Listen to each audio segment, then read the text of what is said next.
this week we asked a really big question, right, Joe? What ails Malaysia? We've actually done similar-ish covers in the past, asking similar 2017. questions. Yeah, similar questions about what the country needs and everything like that. So, in a nutshell, I can think of a dozen problems off my head, but what does the country need? We asked people to write in and say what they felt. It's not fair of us to say, right? Of course.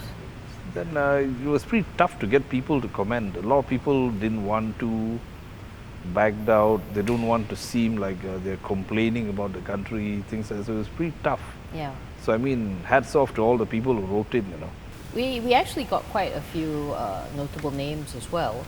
Yeah. If you wanted to condense it down to overall, right, what is it they said Malaysia's big problem is? It's very diverse. The clearest, I mean, that's what Rafida talked about racism.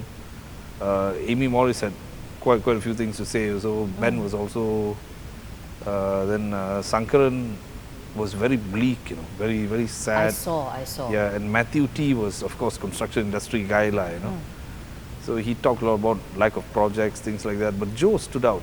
Johari Abdul Ghani, I thought Johari Abdul Ghani stood out. Yeah, he is very clear on the three things He that articulates he thinks. himself very well.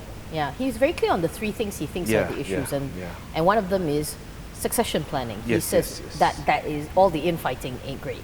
Yep, it's not good. I mean, if you don't be a very clever fellow, you and me, if you were to invest in something, would you invest here?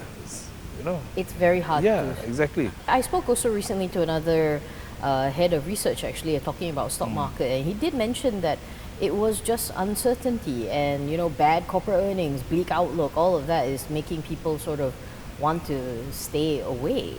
And these guys are saying something about the same. There's no clear direction. Yeah. Remember when the Pakatan guys took over?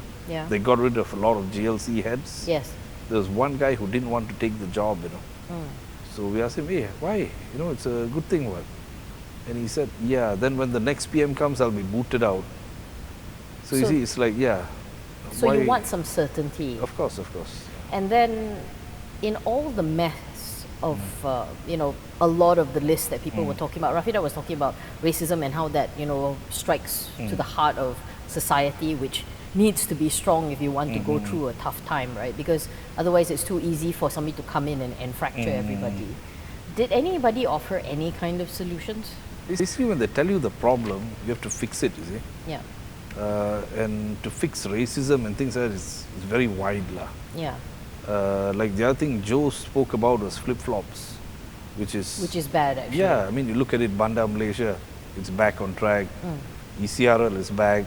These are things he was talking about, and I think maybe the way he said it was very clear, very simple. So it was easy to understand what he said, and it was pretty good talking to him. Very quick, very, very simple, and very well, came out quite well.